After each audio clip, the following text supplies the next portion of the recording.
Alright, we're showing you guys today some techniques for making a variety of rolls with our sushi unit. You guys need to get your own little bowl of water. It's about 2 cups of cold water, a few splashes, it might be a tablespoon total of rice vinegar. This is called our tezu.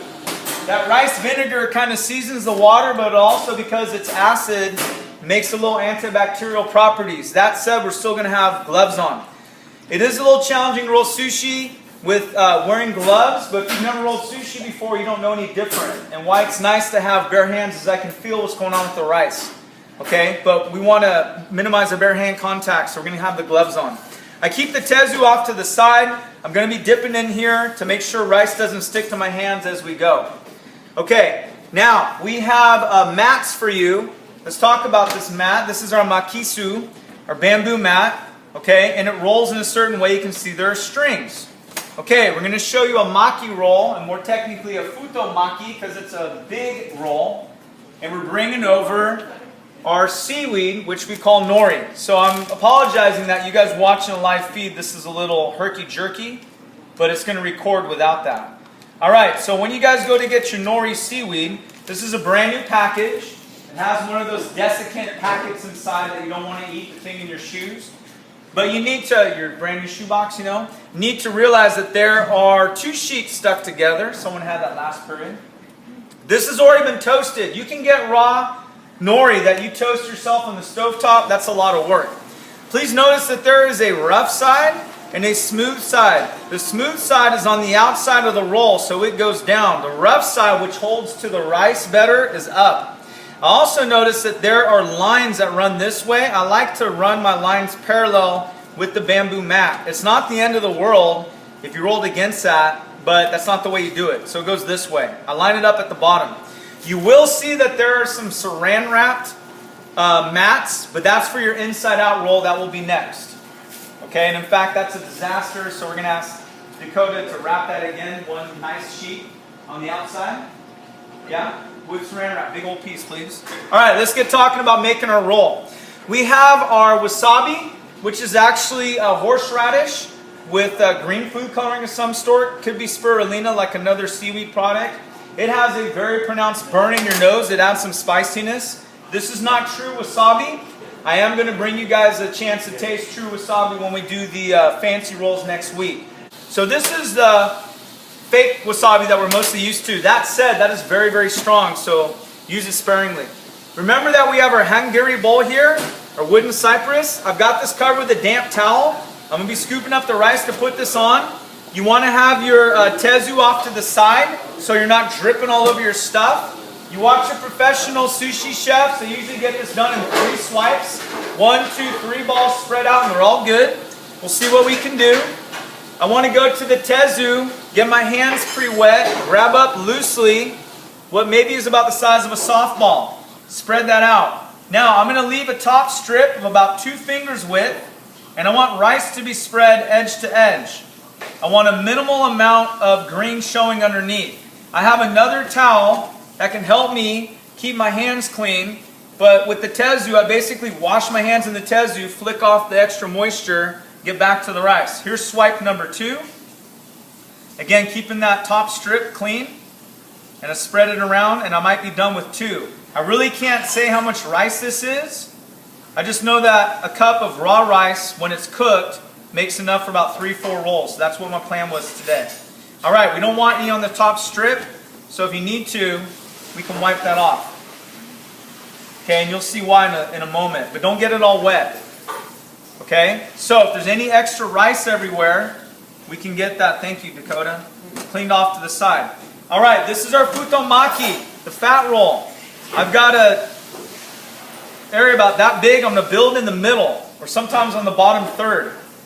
Okay, I put a bead of wasabi across, like rubbing my finger on that, and the rolls we made last period were pretty spicy, but that's good. And then it's time to put our veggies in.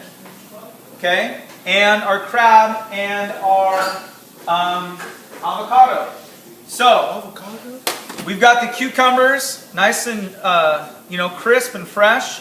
You try not to overlap them too much in the middle, so it's good to have a knife off to the side if you have to cut them down. What I mean by overlap is having everything build up in the middle.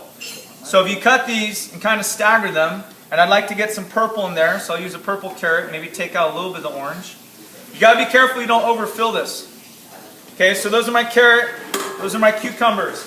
We also have available these neon yellow things you might find in a lot of rolls. These are daikon radishes. They were white when I started. I pickled these last night. I put salt on them, let it soak for a while, rinse it off, and then it got a sugar, water, vinegar. The yellow comes from turmeric. Soak overnight. Now they're pickled. You can take one, bite into it, see if you like the flavor. If you don't put it in your roll. It's got a little bit of a sourness to it. And I like the color. Alright, your crab is technically known as surimi. This is like a pollock, some other whitefish that they try to make look like chunk crab. Alright? If Dungeness crab picked out of the shell is like $25 a pound, you can imagine how expensive that would be. Most California rolls you see will use this sort of stuff. I like this chunk a little bit better than some of the sticks you see.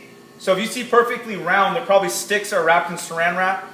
They kind of do funky things to that meat to make them keep that shape, I believe. So I like this kind of loose stuff. That said, we have some claw meat that we can play with on Friday once we get a little bit better with our technique. So that's in the middle. We have our avocados. Okay, and this is kind of what makes this the California roll. So if you guys get your avocado, we have these covered with saran wrap. Thanks, Moni. We can put our piece inside. Okay, and try to avoid the brown. And they'll have you cut these in half and take the skin off. I'm not such a fan of that. I just tend to dig it out. And I'll have butter knives for you guys so it's a little bit safer. Alright, now it's time to roll. So when I pick this up, I'm going to lift the whole mat. And my hand's going to kind of hold this in place so I can bring the mat over.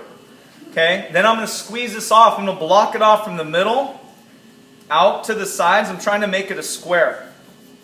Okay, now if I had any rice there, I can kind of get rid of it. And then it's kind of like a judgment call on how wet I think that nori is. If I need to, in my tezu water, I can just put a little dab to help it seal. And when it's time to finish the deal, I'll lift this up, bring that over, take my mat again, and block it off. So now I have a square. Alright, that looks pretty good so far, I think. Thank you. Now, here's my roll. Time to slice this, yes? Alright, so we will have you guys up front, but we have our dedicated knives that have the holes in it. I think this is called a santoku. I'm probably mispronouncing it. That's why I won't post this on YouTube and have all kinds of trolls tell me my Japanese. But we will wipe this off to keep our knife clean. So that's why I want you guys cutting up front where we have this. Be very careful, okay, about having your hand near the blade. I got these as sharp as we could. This I'm going to make an 8 cut. Someone try to go 12 cut. I think that's too small. So when I go 8 cut, if I cut this in half, it's kind of more of a sawing down motion. Clean that up, and let's see how we did as far as even. Wow. David, thanks for your wow. I think I'm off by, I'd call it a 1/4 inch, which is entirely unacceptable.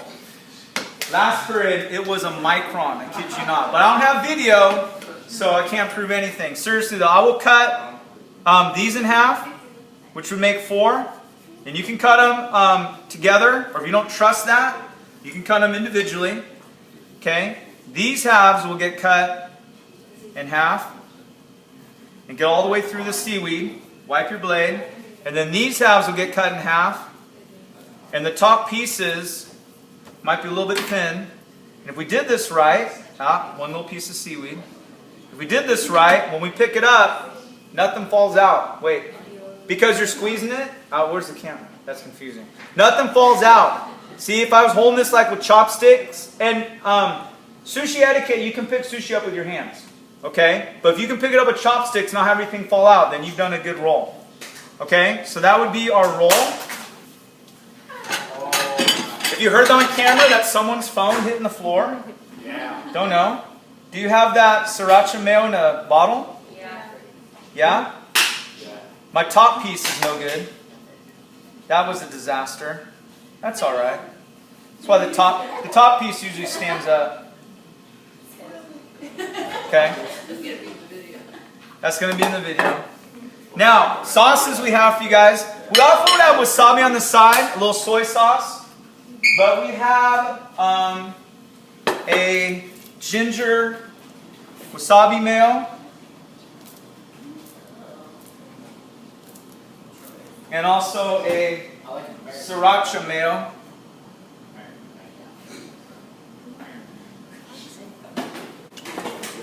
Some people don't like the idea of seaweed. Hey, and all we have to do is hide it from them. So, now we talk about the inside out roll, which is the uramaki. What I just made is a futomaki. That's a large. This is the uramaki.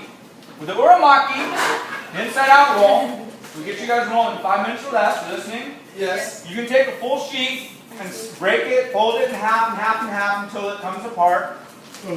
That's tedious, but it's fine. So we have these already done. So, if you want to do the inside out roll, the uramaki, that means there's seaweeds on the inside.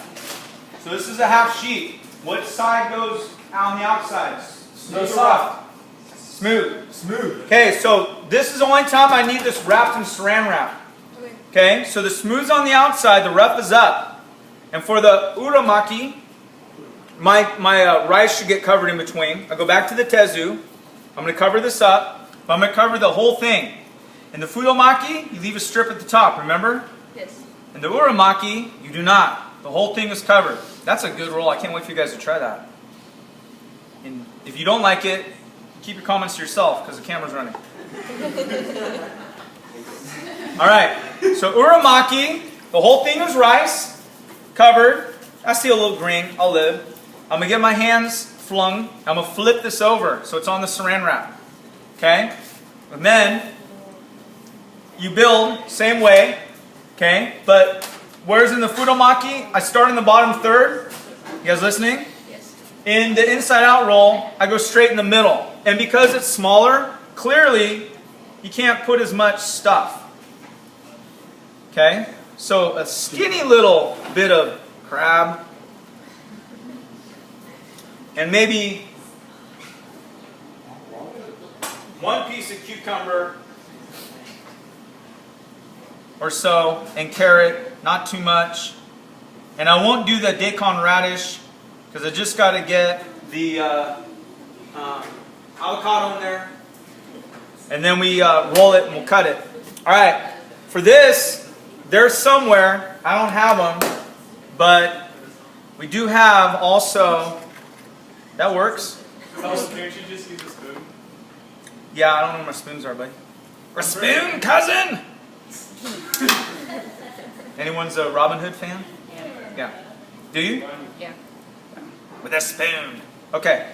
So, that's in the middle, not as much. Lift the mat up, hold it in place. Again, tuck from the middle, block it off, go. If anything oozed out like this avocado, get it out of there. I forgot to put wasabi on, that's fine. But then fold it over again. So it's rice all on the outside. People will roll this in sesame seeds. They're somewhere. Don't know where. This may be a 6 cut. Definitely not a 12 cut. So in half. Clean your blade. I think I'm going to go 6 cut. So that half gets turned into 3 pieces. So there are 6 total. Clean your blade every time you cut. Okay? And that also can get sauce or not. Now, I'm not going to drown this one with sauce. Okay, so there's seaweed inside, but it's kind of hidden, yeah? Yeah. Alright.